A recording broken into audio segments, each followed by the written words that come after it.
Some of you may know that I live on a farm, and it has a very, very long lane.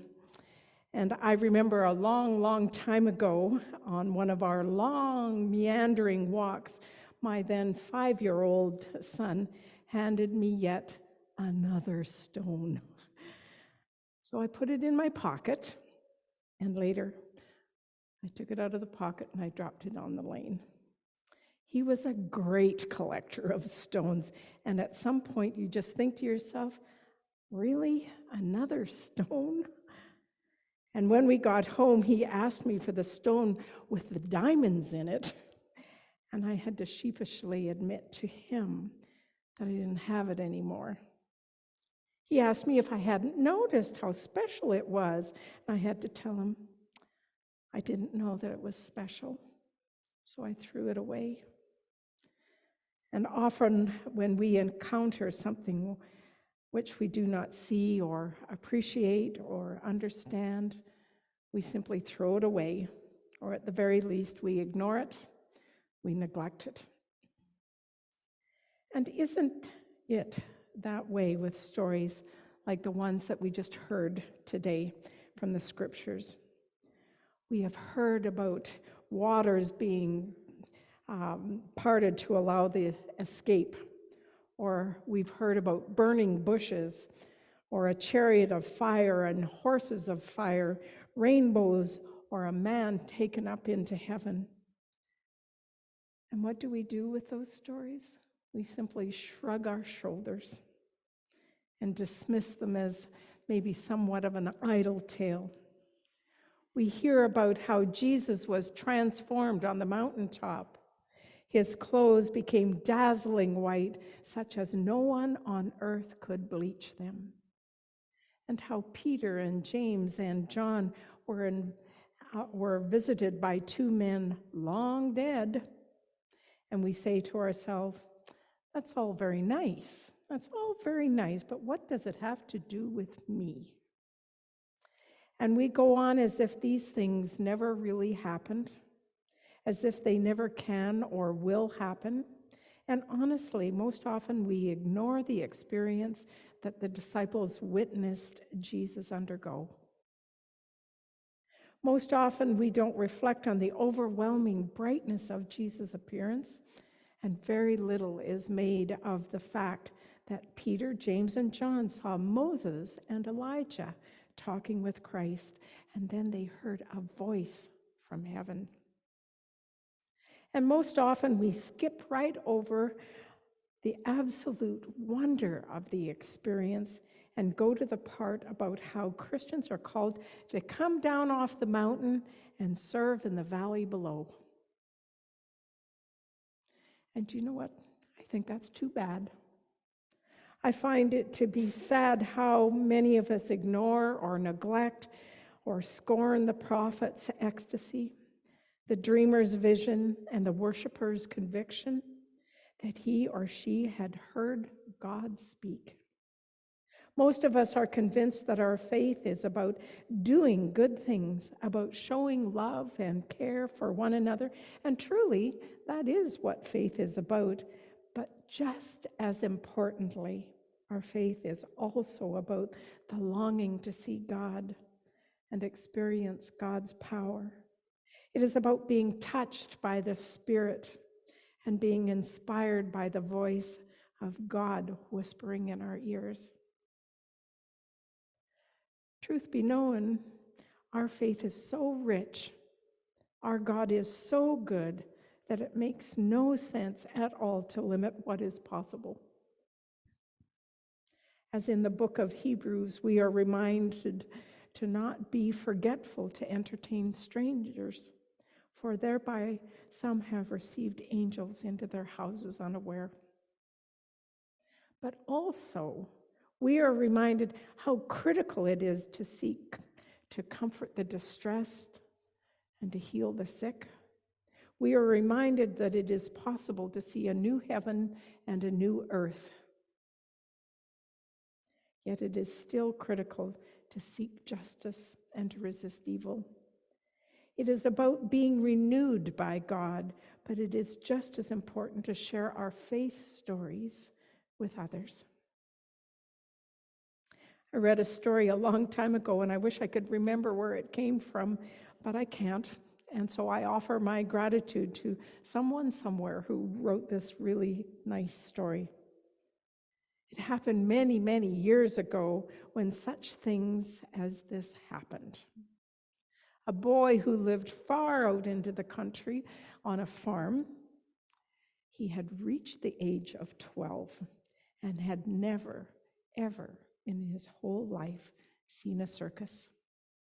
He had heard about them, and you can imagine his excitement when a poster went up at the school that on the very next Saturday, a traveling circus was coming to town.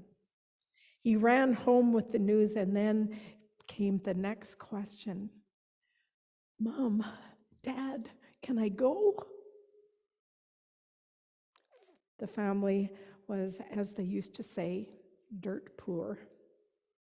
But the father sensed how important this was to the boy.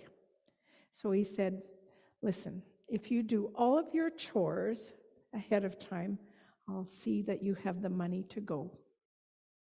So on the following Saturday morning, the chores were done very early, and the boy stood ready in his very best clothes by the breakfast table.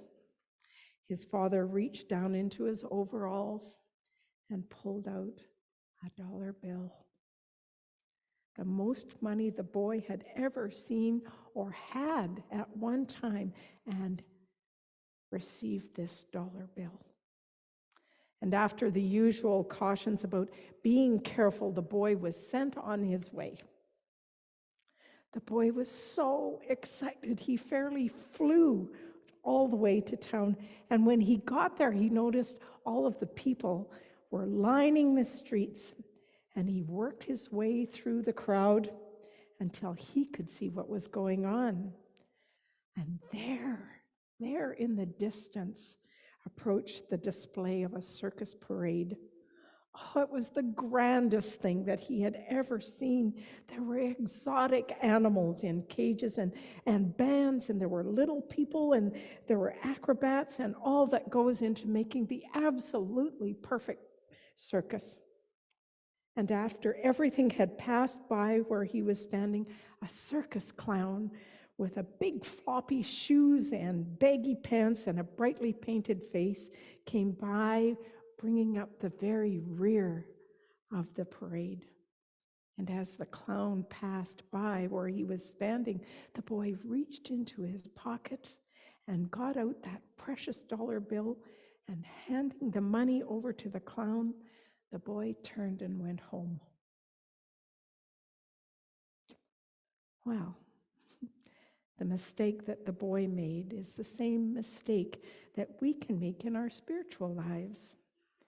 We can end up settling for less than the real thing, for a portion instead of for the whole. And all because we either do not believe in what God can do, or because we do not look at or understand what has been given.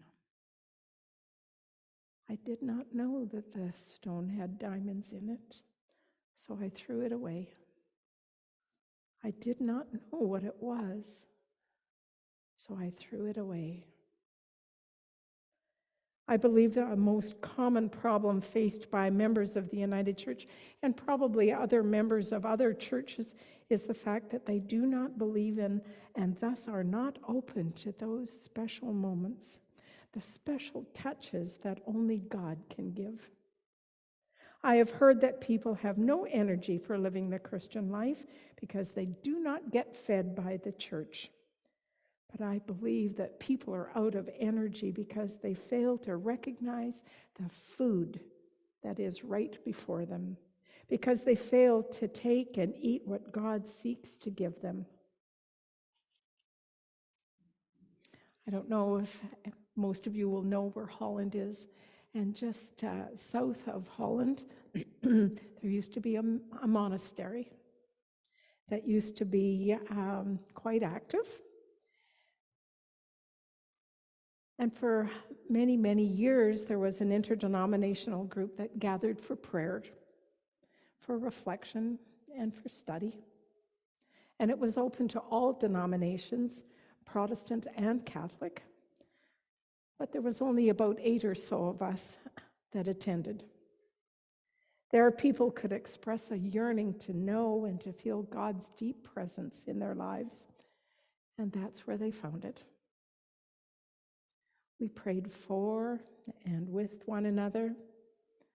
We prayed for healing, for people to have the power to overcome grief and suffering in their lives.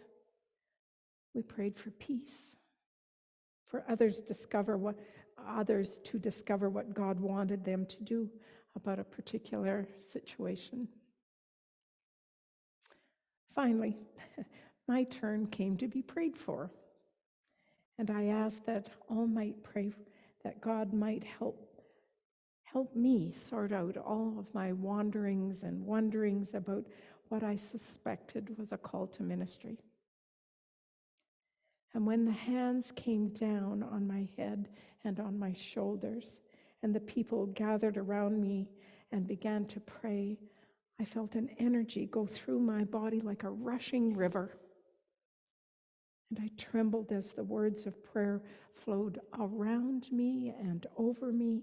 And then in a moment of silence came my answer. Go. You know the way. And to this day, those words have stayed with me and they have shaped my thoughts.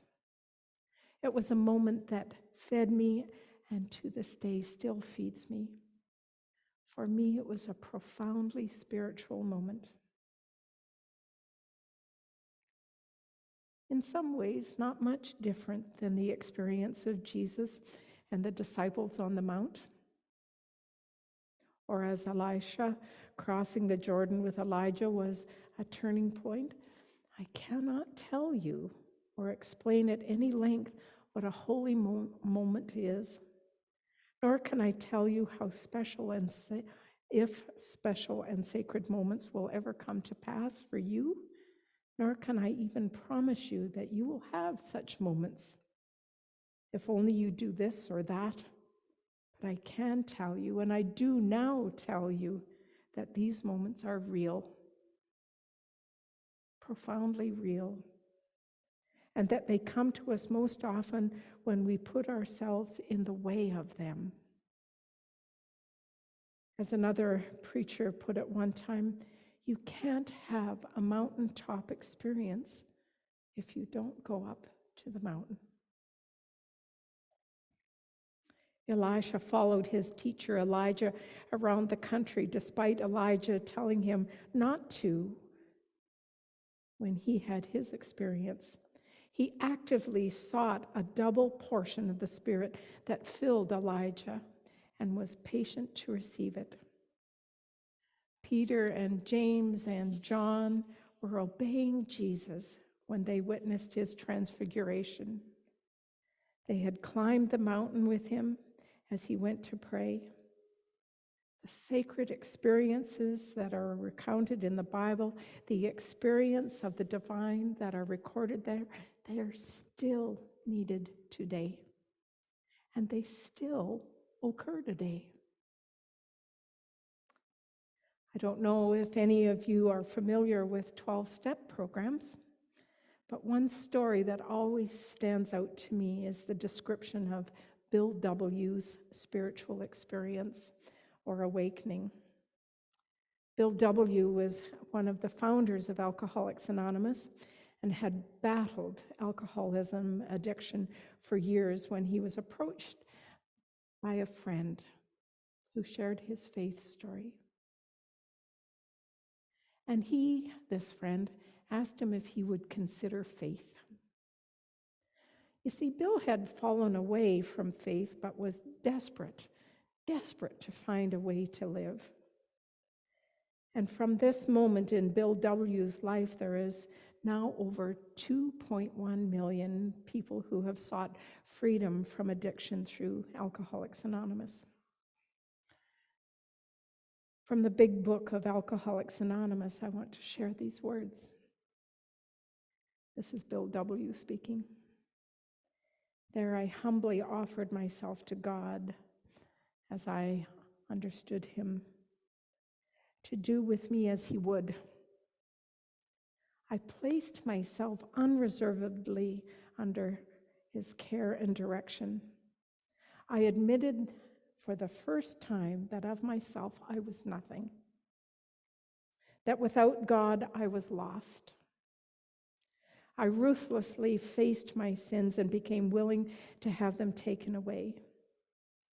Belief in the power of God plus willingness, honesty, and humility to establish the new order of things were the essential requirements. I must turn in all things to the God of light. These were revolutionary and drastic proposals, but the moment I accepted them, the effect was electric. There was a sense of victory followed by peace and serenity that I had never known. God comes to most people gradually, but God's impact on me was sudden and profound. You see, some catch sight of God in the beauty around them. Some glimpse God during a close encounter with death. Some meet God in a special way during a period of suffering. Others while they are praying or while they sit in worship. Don't throw away those strange and mysterious experiences that have happened in your lives. Don't let go of those things that you do not understand or cannot explain. Hold them close. Meditate on them. Delight in them. And use those mountain moments as a source of strength for your time of service in the valleys below. For all these things we say, Amen